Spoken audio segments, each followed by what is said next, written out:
કે લાલદાસ બાપુની બાજુમાં મુખ્યમંત્રી શ્રીને સોફો નાખીને બેસાડવાનું જે કામ કર્યું એ વાતનો અમને ગુસ્સો હતો, કેમ કે એ સંત છે, સંતની બાજુમાં કોઈ એક સંત જ બેસી શકે, કોઈ નેતા, કોઈ બિઝનેસમેન કે કોઈ પણ વ્યક્તિ ના બેસી શકે, સંતના ચરણોમાં બેસવાનું હોય. બાપુનું જે ગધેસર આશ્રમ છે એ ધાર્મિક કાર્યક્રમ હોય છે, ત્યાં આગળ ત્યાં કોઈ રાજકીય નથી હોતો, પણ અમુક વ્યક્તિઓ દ્વારા એને રાજકીય બનાવવાની કોશિશ 100% થઈ હતી.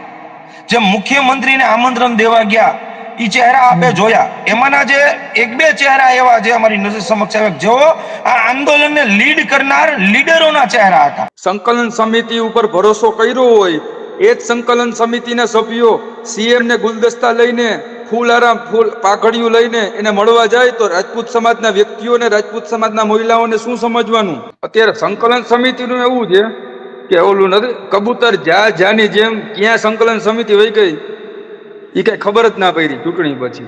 હજી તો આંદોલન ટ્રેલર હતું સાંસદની ચૂંટણીમાં, અને પિક્ચર તો હવે દેખાડશું આ ગ્રામ પંચાયતની ચૂંટણીમાં, સ્થાનિક સ્વરાજ્યની ચૂંટણીમાં, ધારાસભ્યની ચૂંટણીમાં. જે 2-4 વ્યક્તિઓ દ્વારા માત્ર ને માત્ર ક્ષત્રિય સમાજ બેસી જાય એવી ટ્રાય કરવામાં આવે છે. સૌથી પહેલા તો એ આગેવાનોને અમે એ કીધેલું, તમે એક વાતની જાહેરાત કરો કે ભારતીય જનતા પાર્ટીએ ક્ષત્રિય સમાજની કઈ માંગ સ્વીકારી લીધી કે ક્ષત્રિય સમાજ એની સાથે બેસવા માટે તૈયાર છે. નારી અસ્મિતાને ઠેસ પહોંચાડનાર પરસોત્તમ રૂપાલાની એક ટિકિટ રદ કરો. એ ટાઈમે સમગ્ર ગુજરાત ને સમગ્ર ભારતના રાજપૂત સમાજની સામે આ મુખ્યમંત્રીને એક પરસોત્તમ રૂપાલાની ટિકિટ વાલી લાગી. બાકી જેમ અમારી બેન દીકરીઓને આ લોકોએ જસરીને બોલેરામાં બેસાડી હોય ને, તો અમારામાં તાકાત છે.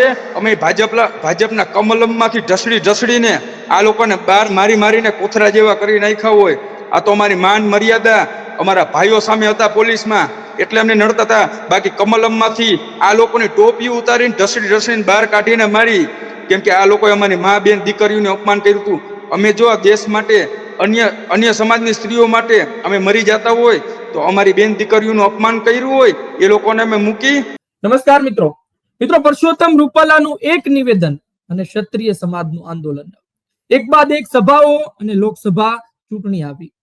26 લોકસભા બેઠકમાંથી એક બેઠકમાં ભારતીય જનતા પાર્ટીને ગાબડું પડવું, અને ત્યારથી એક વાત હતી, એક ચિંતા હતી ભારતીય જનતા પાર્ટીમાં, તેના આગેવાનોમાં, કે આ વખતે તો બચી ગયા, પરંતુ સ્થાનિક સ્વરાજ્યની ચૂંટણીમાં શું થશે?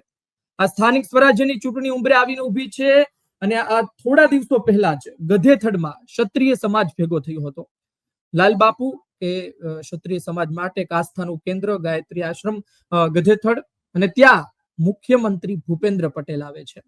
મુખ્યમંત્રી ભૂપેન્દ્ર પટેલ તો આવ્યા, આ સાથે ક્ષત્રિય સમાજના ભારતીય જનતા પાર્ટીના આગેવાનો, ધારાસભ્યો હાજર રહે છે. મુખ્યમંત્રી પોતાની વાતમાં એક નિવેદન આપે છે કે લોકોએ પોતે માગવું જોઈએ મનથી, ને કહે છે કે અમે પણ માગવા આવ્યા છીએ, મનથી માગો કહી આવીને માગો, સમય આવશે ત્યારે અમે પણ આપી દેશું. મુખ્યમંત્રી ભૂપેન્દ્ર પટેલનું આ નિવેદન છેલ્લા ઘણા દિવસથી ચર્ચાઈ રહ્યું છે, અને આ નિવેદન પાછળના અલગ અલગ એંગલ, અલગ અલગ દિશામાં લોકો ચર્ચા કરી રહ્યા છે. આ જ બાબતને લઈને એક ઓડિયો વાયરલ થયો હતો. આ ઓડિયો બાબતે અમે પુષ્ટિ કરી ત્યારે ખબર પડી કે જયદીપસિંહ ઝાલા કરીને છે, જામનગરથી છે, મહાકાલ સેના, તેમના દ્વારા એ વાત કરવામાં આવી હતી ગધેથડ આશ્રમને લઈને, અને એ ઓડિયો આપ અમારી યુટ્યુબ ચેનલમાં સાંભળી શકો છો.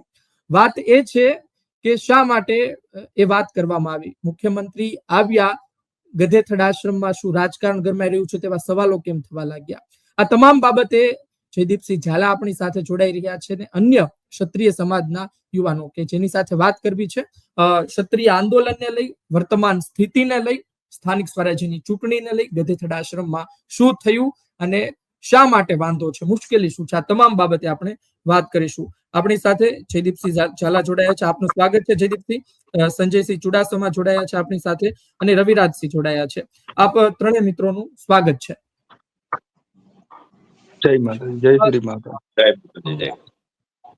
સૌપ્રથમ જયદીપસિંહ આપની પાસે જ આવી રહ્યો છું. શા માટે ઓડિયો બનાવવાની જરૂર પડી? શા માટે આ પ્રકારના ઓડિયો વોટ્સઅપ ગ્રુપમાં વાયરલ થયા? શું મુશ્કેલી શું પડી? અમારો એક જ પ્રશ્ન હતો ત્યારે આંદોલન હતું ત્યારે, પણ આ આંદોલનનો પ્રશ્ન નતો કે ગધેથડ ખાતે લાલબાપુના આશ્રમે જે સ્ટેજ સંતની બાજુમાં આપવું ન જોઈએ, જે લોકોએ આપ્યું તે યોગ્ય ન કહેવાય. કેમ કે સંત એક ભગવાનનું રૂપ હોય છે, અને એના જ્યારે મંદિરની અંદર આપણે પ્રવેશ કરીએ ત્યારે કોઈ પણ નેતા હોય, બિઝનેસમેન હોય કે નાનો માણસ હોય, એ સંત માટે એક નાનો માણસ જ કહેવાય. મંદિરમાં ભગવાનના મંદિરમાં દરેક માણસ એ એક સમાન માણસ હોય. એટલે લાલદાસ બાપુની બાજુમાં સ્ટેજ આપવું એ યોગ્ય ના કહેવાય, એ લાલદાસ બાપુનું અપમાન કર્યું કહેવાય. કેમ કે લાલદાસ બાપુ ભગવાનનું સ્વરૂપ છે. એની બાજુમાં બેસવું એ મૂર્ખતા ભર્યું મુખ્યમંત્રીશ્રીએ કામ કર્યું છે. એ ક્યારેય એને માફ ન કરી શકાય. એ વાત તો તમારા ઓડિયોમાં મેં સાંભળી, પણ સૌ પ્રથમ જે વાત હતી અને જે નિવેદન એ દિવસે પણ ચર્ચાયું જયદીપસિંહ, એ નિવેદન એ હતું કે મુખ્યમંત્રીએ કહ્યું કે સમય આવે ત્યારે અમે પણ આપશું, અને એ પણ પોતે ત્યાં માંગવા આવ્યા છે, એ પ્રકારનો તેમણે ઈશારો કર્યો. તો શું એ મત માંગવા આવ્યા હતા? સ્થાનિક સ્વરાજ્યની ચૂંટણીમાં ક્ષત્રિય સમાજને ફરી એક વખત સાથે રાખવા માટે વિશ્વાસમાં લેવામાં આવ્યા હતા? અવાજ કપાય છે સર તમારો. અવાજ આવી રહ્યો છે? હવે આવી રહ્યો છે અવાજ અવાજ? કપાય છે તમારો. હજુ અવાજ હા, હવે કપાઈ રહ્યો આવ્યો. છે? હા, હું એ જ કહી રહ્યો હતો જયદીપસિંહ કે મુખ્યમંત્રીએ જે નિવેદન આપ્યું કે સમય આવે ત્યારે અમે તમને આપીશું, ને અમે પણ અહીં માંગવા આવ્યા છીએ, તો શું સ્થાનિક સ્વરાજ્યની ચૂંટણીને લઈને મુખ્યમંત્રીએ આ નિવેદન આપ્યું હતું, અને એનો વિરોધ શા માટે? એટલે એમાં એવું છે સર કે આજે અમારો સમાજ 70 વર્ષના, આજે છેલ્લા ગુજરાતમાં 30 વર્ષથી ભાજપનું શાસન છે, એને હર હંમેશા ક્ષત્રિયોનો મત માટે જ ઉપયોગ કર્યો છે. અને ક્ષત્રિય સમાજે હર હંમેશા ખોબે ખોબે અમારી રાજપૂત સમાજની મહિલાઓ ભાઈઓએ મત ખોબે ખોબે ભરીને આપ્યા છે. ત્યારે આજે આ અમને ફળ મળ્યું, અમારી મા બેન દીકરીનું અપમાન કર્યું. એક ક્ષત્રિય સમાજ હર હંમેશા ભાજપનો સાથ આપ્યો. અમે સમાજે ખાલી એક વાતની ટિકિટની રદ કરવાની માંગણી કરી. અમારી બેન દીકરીઓ જે પોતાના ઘરનો ઉંબરો ના વટતી હોય એને રોડ ઉપર આવવું પડ્યું. એના જે લોકો પોલીસ કર્મચારીઓએ અમારી બેન દીકરીઓને ઢસડીને બોલેરામાં નાખી, પોલીસ સ્ટેશન દેખાડ્યું. જે આ રીતે અમારી બેન દીકરીઓ સાથે વર્તન થયું, એ શું અમે ભૂલીશું? આવા અત્યાચારો કર્યા છે, એના માટે થઈને મેં ઓડિયો ક્લિપ વાયરલ કરી હતી. જી જયદીપસિંહ, તમારી પાસે ફરી આવી રહ્યો છું. રવિરાજસિંહ, આ પહેલા પણ દર્શકો, આ જે મિત્રો છે ચર્ચામાં રહ્યા છે, રવિરાજસિંહ પણ તેમાંના એક છે. રવિરાજસિંહ, આ તમે કઈ રીતે જોઈ રહ્યા છો? વાત એ છે કે ક્ષત્રિય સમાજનું જે આંદોલન હતું એ પૂરું થઈ ગયું છે કે હજુ પણ અંદર ખાને ચાલુ છે? ના ધાર્મિકભાઈ, આંદોલન પૂરું નથી થયું. જે નારી અસ્મિતાને ઠેસ પહોંચાડી એનો બદલો લેવાનો સમય હવે સ્થાનિક સ્વરાજની ચૂંટણી છે.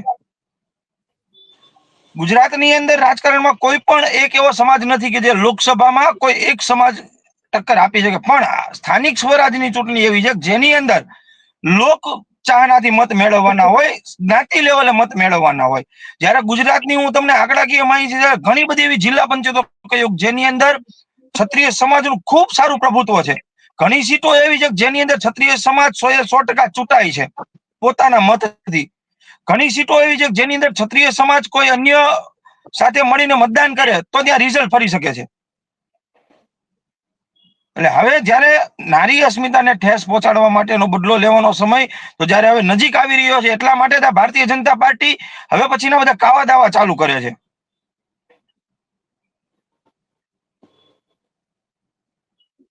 રવિરાજભાઈ, વાત તમારી સાચી કે ચાલો આંદોલન હજુ ચાલુ છે, પણ જી આશ્રમમાં, ગધેથડ આશ્રમમાં રાજકારણની વાત કેમ? કારણ કે લાલ બાપુ તો પોતે રાજકારણથી વર્ષોથી અલગ રહ્યા છે, અને તેનું જીવન પણ અન્ય સંતો માટે પણ એક બોધને પાત્ર છે, કારણ કે પોતે દિવસમાં ફક્ત 3 કલાક જ બહાર નીકળે છે, વર્ષોથી સાધના. જ્યાં સુધી મેં સાંભળ્યું ત્યાં સુધી, જે શરૂઆતના આશ્રમ બન્યા ત્યાં 14 વર્ષ સુધી તો તેઓ આશ્રમની બહાર પણ નહોતા નીકળ્યા. આજની તારીખે પણ દૂધ, દહીં એ પ્રકારનું તેઓ ખાતા નથી. એમના પોતાના એક સિદ્ધાંતો છે. તો પછી એ વ્યક્તિત્વ જ એટલું એક વિરાટ વ્યક્તિત્વ છે, તો તેમના આશ્રમમાં કેમ રાજકારણની વાત? ખાસ કરીને આ બાબતે જયદીપભાઈએ ખૂબ સારી એવી વાત કરી કે સંત જે છે એને ક્યારેય કોઈ જ્ઞાતિ નથી હોતી. એ 18 વર્ષના સંત છે ને લાલ બાપુ જે છે એ તો એટલા આદરણીય પૂજનીય છે જેની આપણે આખી વાત કરી. બાપુ હાલની તારીખમાં બાપુના આશ્રમની અંદર ટીવી, એસી કે મોબાઈલ જેવી કોઈ સુવિધા નથી. બાપુ પોતે એવું કે છે કે ભાઈ હું પ્રજાના પૈસે કોઈ જ જાતની સુખ સુવિધા ભોગવવા માંગતો નથી. બાપુ પોતે કોઈ દિવસ મિષ્ટાન ખાતા નથી. બાપુનું ચરિત્ર એટલું સારું છે, બાપુ એકદમ સંત, અત્યારના કળિયુગના સાચા સંત જેને કહી શકો. એટલા માટે બાપુને નામનો ગેરઉપયોગ અમુક વડીલોએ જે ભાજપની સાથે સંકળાયેલા છે એને કર્યો. આની પહેલા અવારનવાર તમે જોયું છે ઘણી એવી ટ્રાયલ થઈ છે કે ભાજપની સાથે બંધ બારણે મીટિંગ કરવાની, પણ એમાં ક્યાંય સક્સેસ ન થયા. એનો તમામ વિરોધ થયો. પછી આ લોકોને ખબર પડી કે હવે એક જ આપણી પાસે સ્થળ છે કે લાલ બાપુના સાનિધ્યમાં વયા જઈએ તો ત્યાં કાંઈક થાય. એટલા માટે લાલ બાપુનો આશ્રમ ગધેથળે આ લોકોએ પસંદ કર્યો હતો. પણ જેમ જયદીપભાઈએ કીધું એમ કે અગાઉથી જે અમુક મેસેજો જે બહાર હતા કે ભાઈ મહેરબાની કરી અને બાપુના સાનિધ્યની અંદર એને ધાર્મિક કાર્યક્રમ રહેવા દેજો, એને કોઈ રાજકીય ન બનાવતા, એટલા માટે ત્યાં બીજી કોઈ જાહેરાત રાજકીય જે અમુક થવાની અપેક્ષાઓ હતી એ ન થઈ. રાજકીય આગેવાનો તો હાજર રહ્યા, એ વાત તો સત્ય છે. તો આમંત્રણ રવિરાજસિંહ આપ્યું હશે ત્યારે જ રાજકીય આગેવાનો, એ પછી ક્ષત્રિય સમાજના, પછી તમે ધારાસભ્ય લઈ લો, પછી પૂર્વ મંત્રીઓ લઈ લો, ભૂપેન્દ્રસિંહ ચુડાસમા લઈ લો, અત્યારના વર્તમાન પૂર્વ તમે હકુબા લઈ લો, વર્તમાન અત્યારના તમે રીવાબા લઈ લો, તમામ હાજર હતા ત્યાં. ને હું તો ફક્ત ક્ષત્રિય સમાજના આગેવાનોની વાત નહીં કરતો, અમરીશ ડેર પોતે આહિર સમાજમાંથી આવે તે પણ ત્યાં હતા, અર્જુન મોઢવાડિયા પણ હતા, એટલે અન્ય આગેવાનો પણ હાજર રહ્યા હતા. તો આમંત્રણ આપ્યું હશે ત્યારે આવ્યા હશે ને. બાપુનું સાનિધ્ય છે એમાં ઘણીવાર કાર્યક્રમ થાય છે, ત્યાં 18 વર્ષ ત્યાં હાજર હોય છે. બાપુનું જે ગધેસર આશ્રમ છે એ ધાર્મિક કાર્યક્રમ હોય છે ત્યાં આગળ. ત્યાં કોઈ રાજકીય નથી હોતો, પણ અમુક વ્યક્તિઓ દ્વારા એને રાજકીય બનાવવાની કોશિશ 100% થઈ હતી.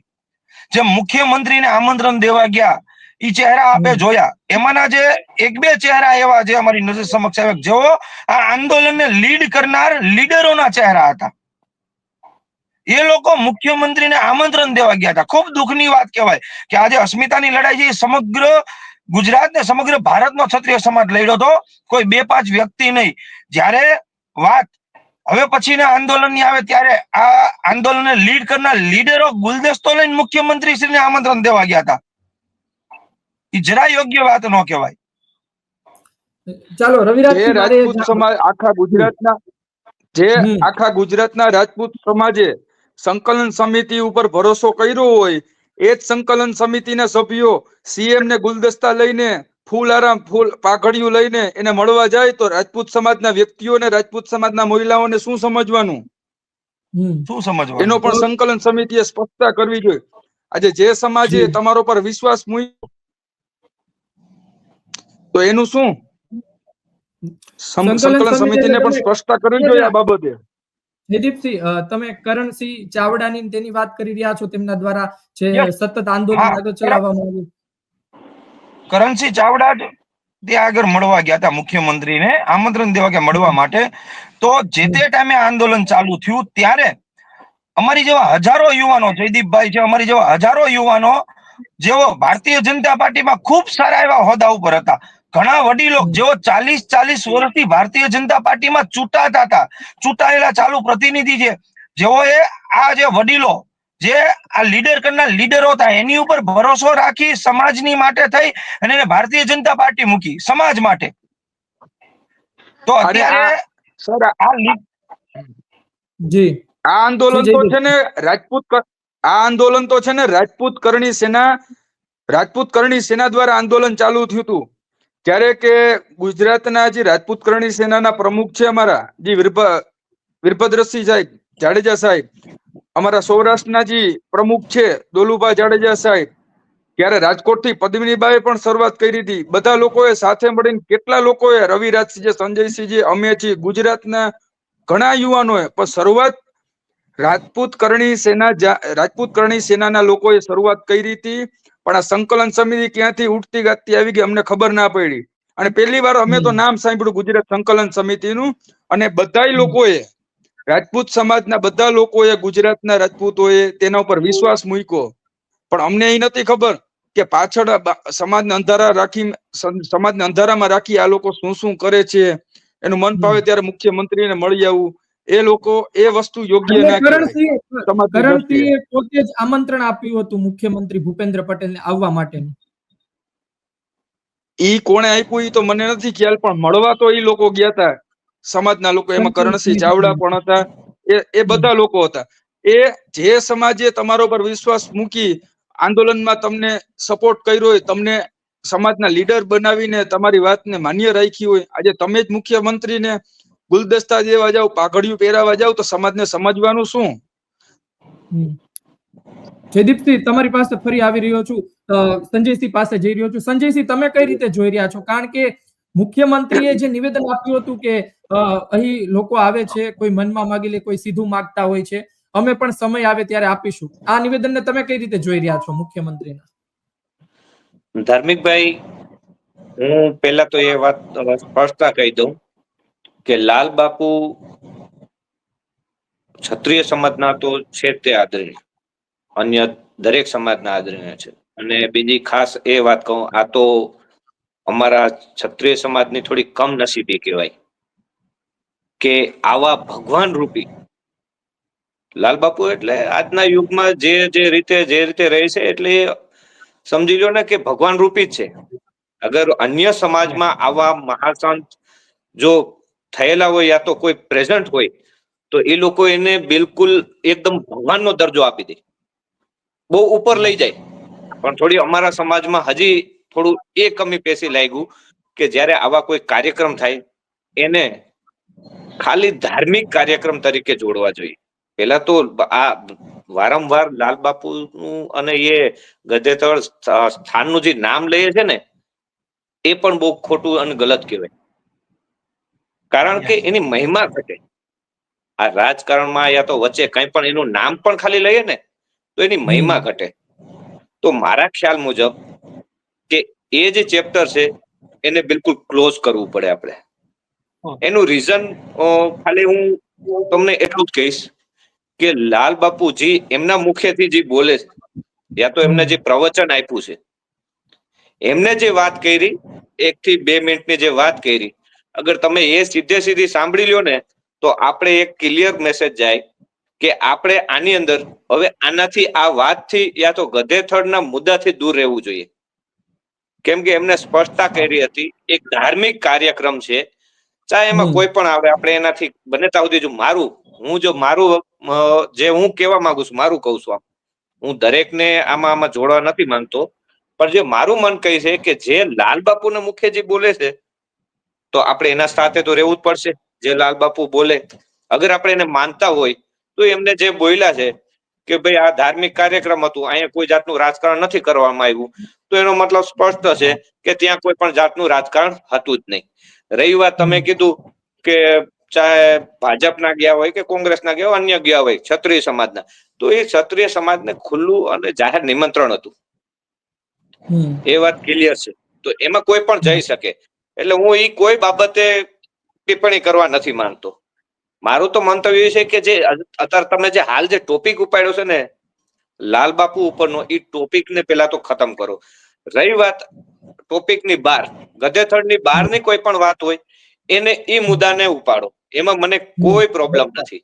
હા, ગધેથડનો ટોપિક જ પૂરો કરો. બરોબર. એનું કારણ છે લાલ બાપુ જે એના મુખેથી બોલ્યા છે, તમે ક્લિપ ના સાંભળી હોય તો હજી સાંભળી લેજો. એમના મુખેથી ક્લિયર કીધું કે આજથી 2 વર્ષ પહેલા મુખ્યમંત્રી મને મળવા આવ્યા તે, અગર એમને કીધું એનો મતલબ પથ્થરની લકીર છે, એ પથ્થરની લકીર છે, તો એની અંદર હું ઇન્ટરફેર નહીં કરું. લાલ બાપુના જે શબ્દ છે એને હું વિખોરી નહીં નાખું. ના ના સંજયજી,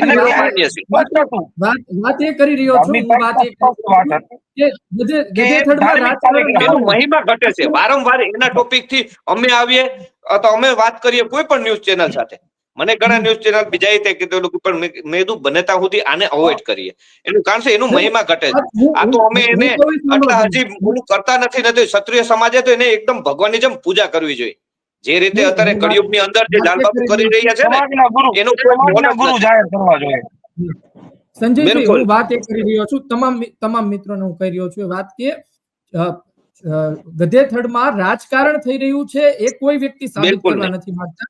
વાત એ ના છે ના ગધેથડમાં ભૂપેન્દ્રભાઈએ જે રાજકારણ નિવેદન થતું આપ્યું ને, કોઈ દિવસ ભૂપેન્દ્રભાઈએ જે આજે નહીં નિવેદન થાય ને આપ્યું કાલે એ નહીં થાય, નિવેદનમાં કેમ કે અમને સાહેબ મારી વાત સાંભળો, ગધેથડમાં રાજકારણ આજે નહીં થાય કાલે નહીં થાય. અમને લાલબાપુ ઉપર પૂરેપૂરો વિશ્વાસ છે. એને કોઈ રાજકારણ સાથે લેવા દેવા નથી. અમને તો ખાલી એક જ પ્રશ્ન હજી અમને ખટકો તો કે લાલદાસ બાપુની બાજુમાં મુખ્યમંત્રી શ્રીને સોફો નાખીને બેસાડવાનું જે કામ કર્યું એ વાતનો અમને ગુસ્સો હતો. કેમ કે એ સંત છે, સંતની બાજુમાં કોઈ એક સંત જ બેસી શકે, કોઈ નેતા, કોઈ બિઝનેસમેન કે કોઈ પણ વ્યક્તિ ના બેસી શકે. સંતના ચરણોમાં બેસવાનું હોય, એને વંદન કરવાનું હોય, એની બાજુમાં સોફો નાખીને બેસવાનું ન હોય. અમને એક જ તકલીફ હતી. બાકી રાજપૂત સમાજનું અમને બીજું કોઈ પણ પ્રકારની બીજો કાંઈ વાંધો નથી આવ્યો. ગધેથડ પ્રોગ્રામ આ આવ્યો તો અમને કાંઈ વાંધો નતો, પણ એની બાજુમાં એ લોકો સોફો નાખીને જે બેઠા ઈ અમને થોડોક અમને દુઃખ થયું. કેમ કે એ સંત છે, એની બાજુમાં ના બેસાય, એના ચરણોમાં બેસવાનું હોય. ચાલો જયદીપસિંહ, તમારી પાસે એ જાણવું છે કે ચાલો આપણે ગધેથડ આશ્રમ અને રાજકારણની વાત હતી એને લઈને ઘણા સવાલો થઈ ગયા, ઘણી વાતો કરી લીધી. ચાલો, તો મૂળ વાત તો એ છે કે ગધેથડ આશ્રમમાં મુખ્યમંત્રી આવ્યા, એ લાલબાપુની સમકક્ષ બેઠા હતા, એનો વિરોધ હતો, ચાલો માની લઈ. પણ વાત એ છે કે જે સંકલન સમિતિ છે ક્ષત્રિય સમાજની, એ આજની તારીખે એક્ટિવ છે કે નહીં? કારણ કે તમે કીધું કે ભાઈ મુખ્યમંત્રીને આમંત્રણ દેવા ગયા હતા, તો સમાજના મોભીઓ આમંત્રણ દેવા જાય, એક મુખ્યમંત્રીનું પદ છે એટલે આમંત્રણ દેવા પણ જાય. પણ જો આવનાર સમયમાં સ્થાનિક સ્વરાજ્યની ચૂંટણી આવશે એટલે ફરી સવાલ ઉભો એ જ થશે કે સંકલન સમિતિ ક્યાં ગઈ, એક્ટિવ છે કે નહીં, કેટલું પરિણામ તે લાવવામાં અત્યારના પોતે સક્ષમ છે. તો અત્યારના શું સ્થિતિ છે સંકલન સમિતિ? સરસ તમે જવાબ કર્યો. અત્યારે સંકલન સમિતિનું એવું છે કે ઓલું નથી, કબૂતર જાની જેમ ક્યાં સંકલન સમિતિ વહી ગઈ એ કઈ ખબર જ ના પડી ચૂંટણી પછી. કેમ કે રાજપૂત સમાજનું આંદોલન, રાજપૂત કરણી, હું હજી એકવાર કહું છું, રાજપૂત કરણી સેનાએ ઉપાડ્યું હતું, સંકલન સમિતિએ નહીં. આ તો સાત પોતે કરણી સેનાને સાઇડલાઇન કરી નાખી અને સંકલન સમિતિએ પોતે રાજપૂત સમાજનું આંદોલન હાથમાં લઈ લીધું. અને એમાં મોસ્ટ ઓફ તમે જુઓ એ લોકો, એમાં 50% લોકો એના ભાજપ સાથે કનેક્શન એવા માણસો છે સંકલન સમિતિમાં.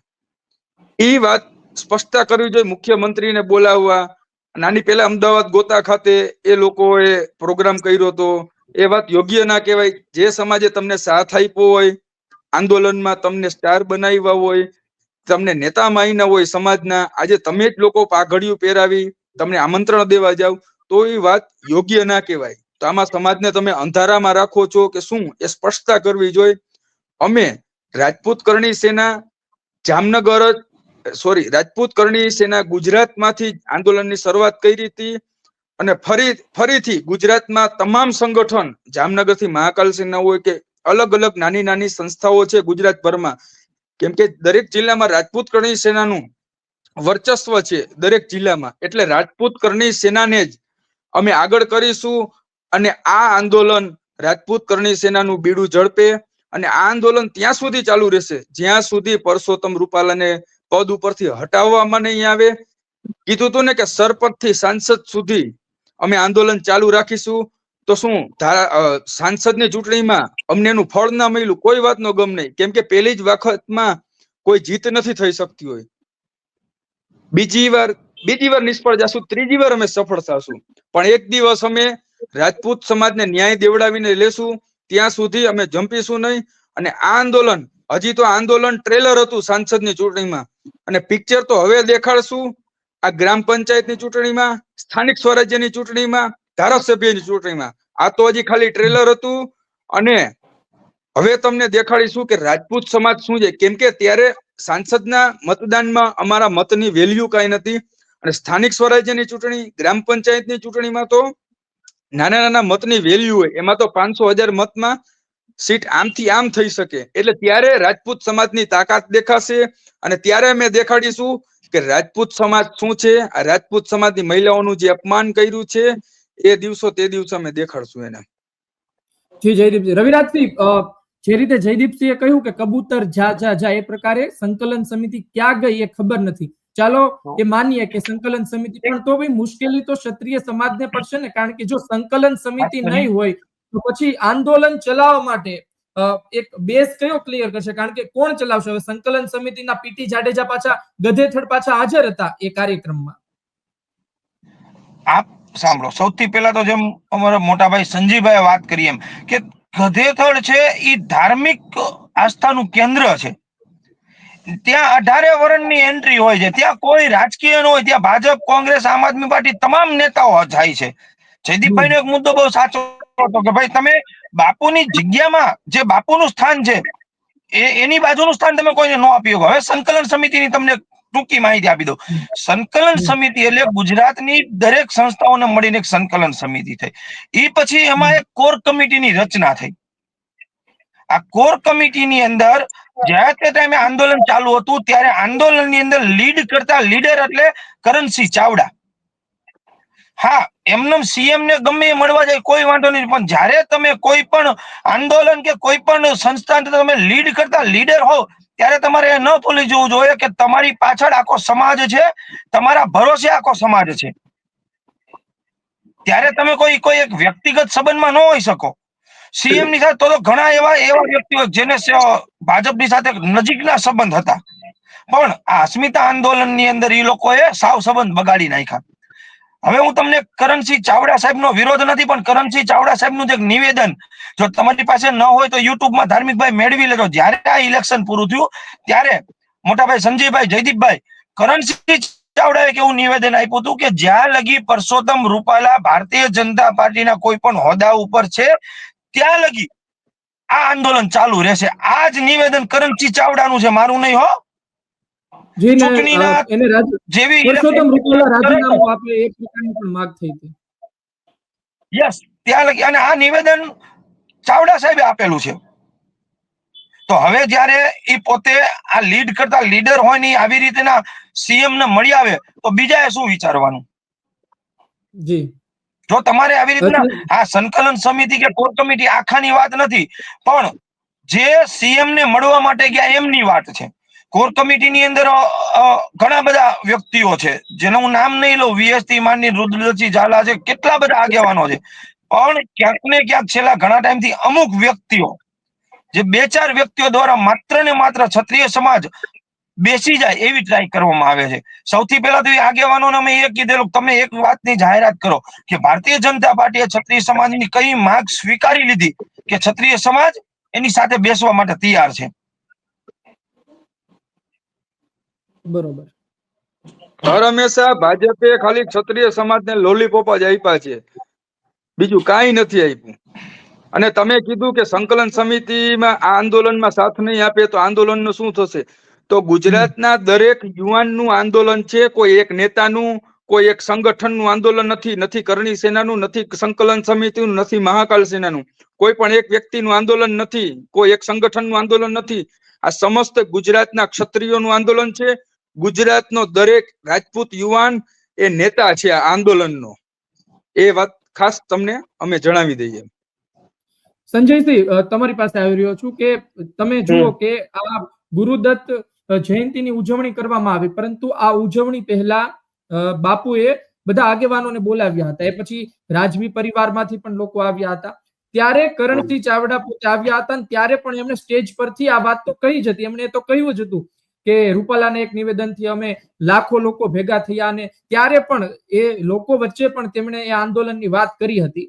તો ક્ષત્રિય સમાજને હજુ પણ એવું લાગે છે કે કરણસિંહ ચાવડા અને એમના જે સાથી મિત્રો છે બેકફૂટ પર છે અત્યારે આ આંદોલનમાં? ધાર્મિકભાઈ, એક વાત તમને હું ક્લિયર જણાવું કે સંકલન સમિતિ હોય, કરણી સેના હોય, મહાકાલ સેના હોય, એ આ તો ક્ષત્રિય સમાજની ઘણી બધી બીજી સંસ્થાઓ છે. જ્યાં સુધી એના એવા પુખ્તા કોઈ એવા ક્લિયર બાય ના નીકળે કે ભાઈ આ લોકોએ સમાજને ઇગ્નોર કરીને આ સંસ્થાએ આગળ વધીને સમાધાન કર્યું, ત્યાં સુધી હું કોઈ સંસ્થા ઉપર કટાક્ષ નહીં કહેવા માંગુ અત્યારે હાલ ફિલહાલ.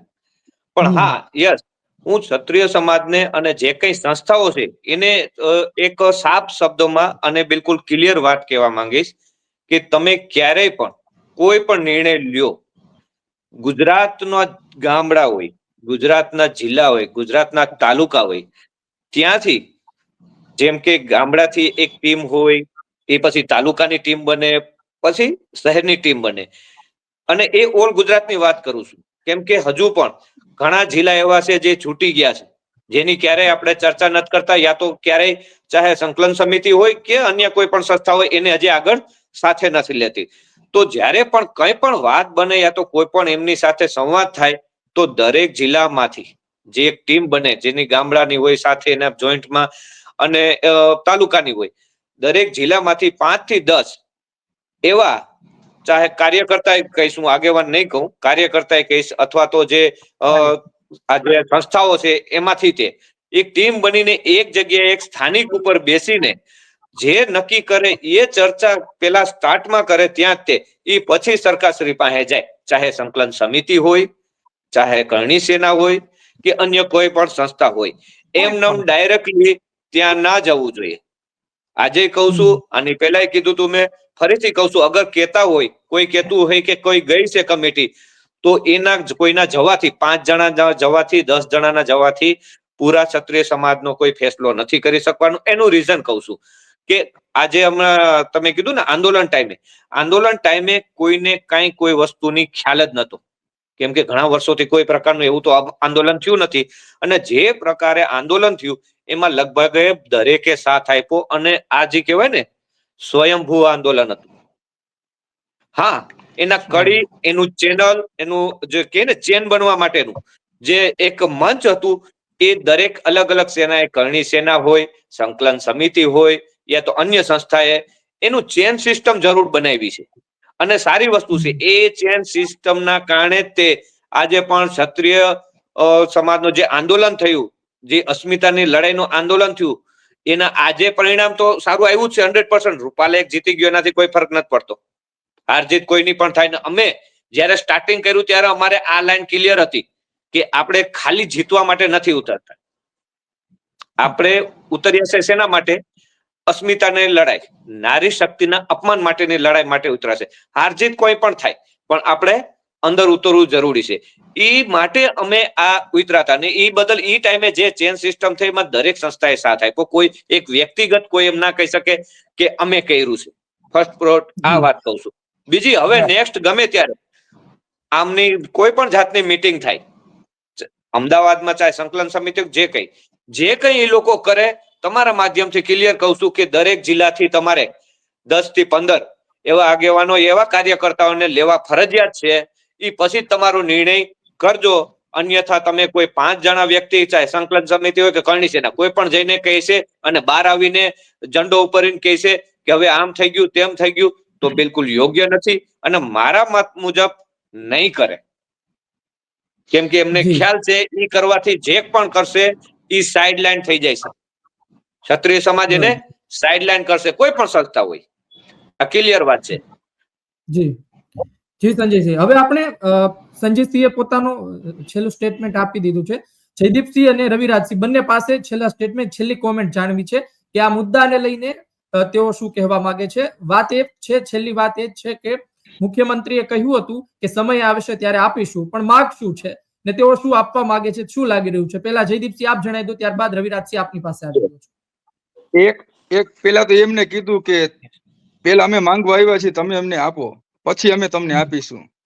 તો હું એટલું જ કહેવા માંગુ છું કે અમે તો રાજપૂત સમાજની જે મહિલાઓનું જે પરસોત્તમ રૂપાલાએ જેને અપમાન કર્યું હતું, અમે તો ખાલી એક એની ટિકિટની રદ કરવાની માંગણી કરી હતી, જો એને ના સ્વીકારી, બરોબર, કેમ કે ક્ષત્રિય સમાજે 30 વર્ષથી એને મત આપ્યા.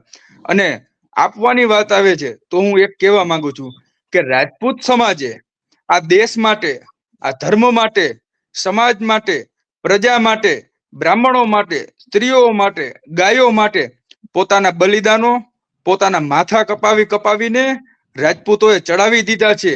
આ દેશ માટે શહીદી દીધી છે અને રજવાડાઓ આપી દીધા છે. આ દેશને એક કરવા માટે થઈને અમે દેશને આપ્યું છે, કોઈ અમને નથી આપ્યું. આ સમાજે હર હંમેશા જ્યારે જરૂર પડી ત્યારે માથાએ આપ્યા છે, જમીનો આપી છે, અને પોતાના દીકરાઓના, નાના દીકરાઓના બલિદાનો પણ આપ્યા છે. આજે મહારાણા પ્રતાપ થી લઈ છત્રપતિ શિવાજી સુધી, પૃથ્વીરાજ ચૌહાણ સુધી, સમ્રાટ અશોક સુધી આવા ક્ષત્રિય વીરવર પુરુષો આ ધરતી ઉપર જન્મ્યા. નકર આ દેશનું કઈ અસ્તિત્વ ના હોત, જ્યારે રાજપૂતોએ પોતાની તલવારથી, પોતાના તલવારની ધારથી આ દેશને બચાવ્યો છે, આ હિન્દુ રાષ્ટ્રને બચાવ્યું છે.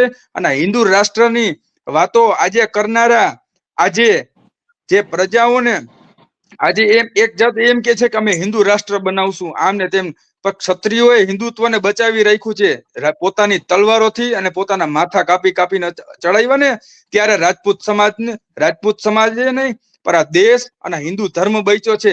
આજે કેસરી ટોપી પહેરવાથી હિન્દુ ધર્મ નથી બચવાનો, જય શ્રી રામના નારા લગાડવાથી હિન્દુ ધર્મ નથી બચવાનો.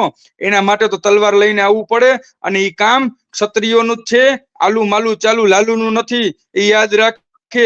ખાલી નેતાઓ અને આંદોલનમાં મારી મા બેન દીકરીઓને આ લોકોએ ઢસડીને લોકઅપમાં પૂરી અને બોલેરામાં બેસાડી, એ મેં ખાલી કીધું તું.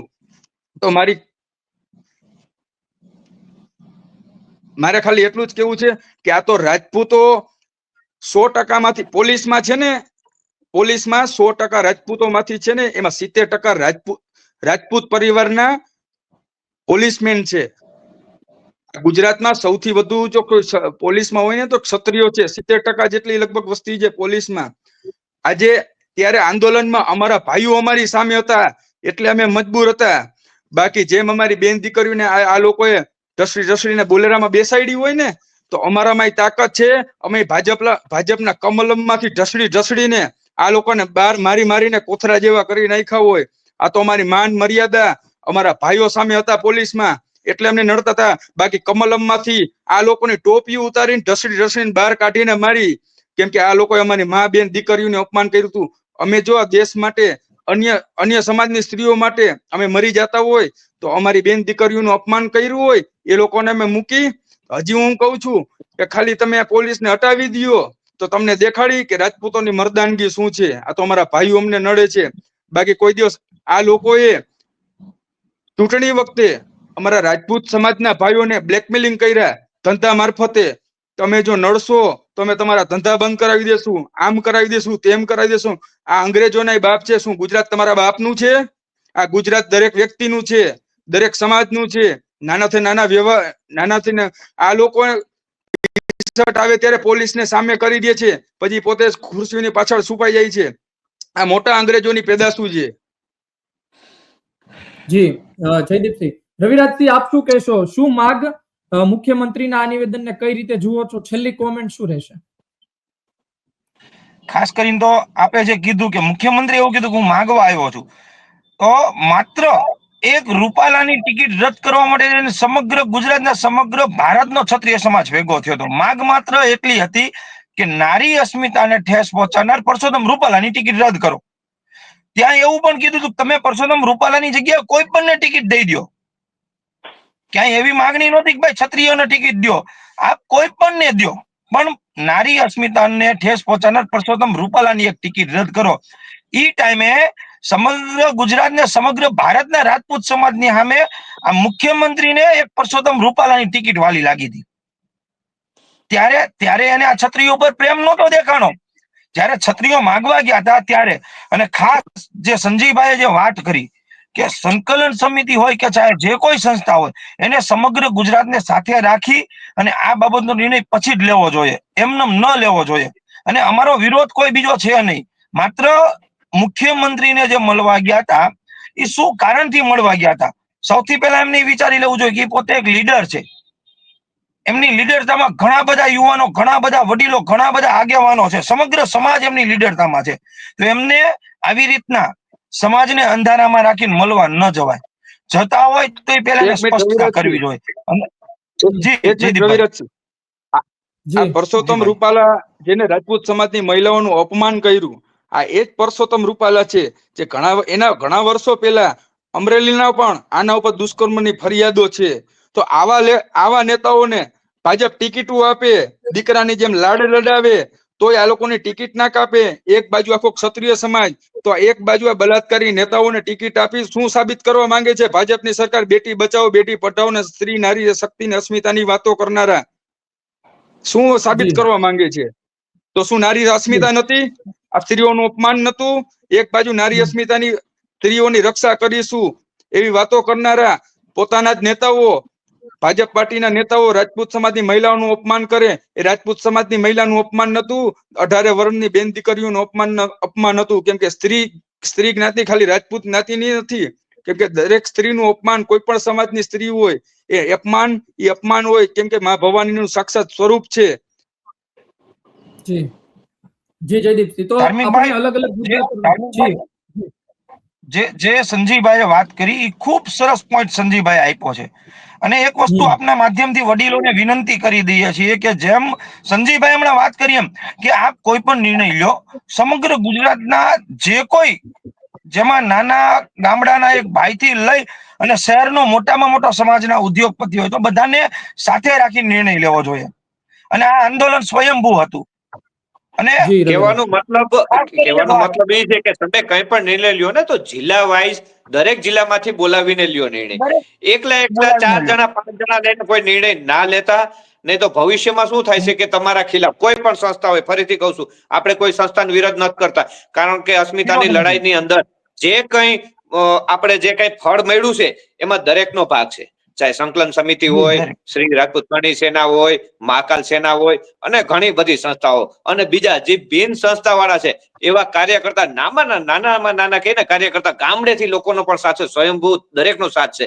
એના માટે આપણે સંકલન સમિતિને કોઈનો વિરોધ નથી કરતા, પણ હવે પછી કઈ પણ નિર્ણય આ બાબતનો, રૂપાલા બાબતનો કોઈ પણ જાતનો તમે નિર્ણય લો તો તમે અમદાવાદમાં હોય કે તમે કોઈ સિટીમાં રહેતા હોય, તમારી રીતે કોઈ બનાવીને 10 જણા જઈને નિર્ણય ના લેતા, દરેક જિલ્લામાંથી પેલા એક બેઠક કરજો, મીટિંગ કરજો, દરેક જિલ્લાના 10 થી 15 જે કાર્યકર્તાઓ છે યા તો જે અસ્મિતા લડાઈની અંદર જે ભાગરૂપ બન્યા છે એ લોકોને દરેક જિલ્લામાંથી લેજો, એની સાથે બેઠક કરજો અને પછી ચર્ચા કરીને આગળ જજો કે આપણે શું કરવું છે. એકલા 5 જણા કે કઈ પણ કર્યા તો એ નિર્ણય કોઈને માન્ય નહીં હોય. અને અમે પણ કહીએ છીએ કે આગળ જતા કોઈના પણ વિરુદ્ધમાં અમે સમાજ સાથે રહીને તમારો પણ વિરોધ કરી શકીએ, એટલે ડાયરેક્ટલી કોઈ જાતનો નિર્ણય ના લેતા. સિમ્પલ વસ્તુ. ખાસ કરીને ધાર્મિકભાઈ એક છેલ્લી વાત તમારા માધ્યમથી કહી દઉં છું. ભારતીય જનતા પાર્ટી હવે શું કરે છે કે ક્ષત્રિય સમાજમાં આંદોલન અંદર ભાગલા પડાવવાની ટ્રાય કરે છે, પણ સમાજના જે સમજુ અમારા એ યુવા વડીલો છે, જેમાં જયદીપભાઈ, સંજય, બીજા અનેક યુવા વડીલો છે, અમે એક બીડું ઝડપવાના છીએ કે તમે કંઈ પણ કરી લો. હા, કોઈ વ્યક્તિ જો સમાજમાં ફાટા પડવાની ટ્રાય કરશે તો પરસોત્તમ રૂપાલાની જેમ એનો પણ સમાજ ખુલ્લીને વિરોધ કરશે, પણ સમાજ એક તાતડે બંધાયેલો છે, એક જ તાતડે બંધાયેલો રહેવાનો છે. એમાં કોઈ પણ વ્યક્તિ જો ખૂટ પડાવવાની કોશિશ કરશે તો એ વ્યક્તિને જાહેરમાં નાક બાર કરવામાં આવશે.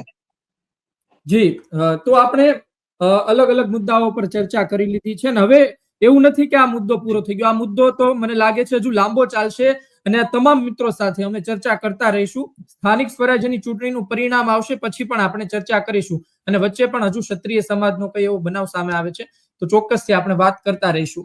આપ તમામ અમારી સાથે જોડાયા એ બદલ આભાર, ધન્યવાદ, ખૂબ ખૂબ આભાર. જય માતાજી. જય માતાજી. તો આ હતા ક્ષત્રિય સમાજના આગેવાનો, આ હતા ક્ષત્રિય સમાજના એ યુવાનો કે જેઓ ભારતીય જનતા પાર્ટી સાથે પણ કામ કરી ચૂક્યા છે, પરંતુ ક્ષત્રિય આંદોલનમાં પોતાનું રાજકીય ભવિષ્ય વિચાર્યા વગર રાજીનામા આપી દીધા હતા. આજે એમની સાથે ચર્ચા એટલા માટે કરી કારણ કે જે રીતે જયદીપસિંહ ઝાલાનો ઓડિયો વાયરલ થયો હતો તે મુદ્દે આપણે વાત કરવી હતી, તમારા સુધી વાત પહોંચાડવી હતી કે શું વિચારી રહ્યા છે, શું સમાજમાં સ્થિતિ છે. કેટલી બાબતો પર ચર્ચા થઈ. એક વાત તો એ નક્કી થઈ કે મુખ્યમંત્રી જે લાલ બાપુની સમકક્ષ બેઠા તેનો વિરોધ છે. બીજી વાત તે નક્કી થઈ કે રાજકારણીઓ આવે તેના પર વાંધો નથી, પણ જ્યારે આમંત્રણ દેવા જાય, જ્યારે આ પ્રકારની કાર્યક્રમમાં તેમને બોલાવવામાં આવે ત્યારે જાણ કરવામાં આવે, સમાજમાં જે આંદોલનમાં જોડાયા હતા તેના સુધી પણ વાત પહોંચે કે આ વ્યક્તિઓને બોલાવ્યા છે.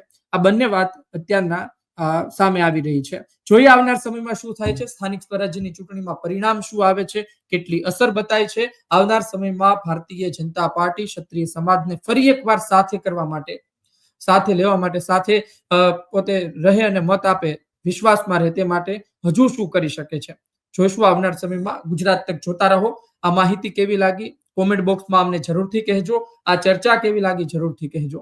આ વિડીયો પસંદ આવ્યો હોય તો લાઈક કરજો, આ વિડીયોને શેર કરજો. મને આપશો રજા. નમસ્કાર.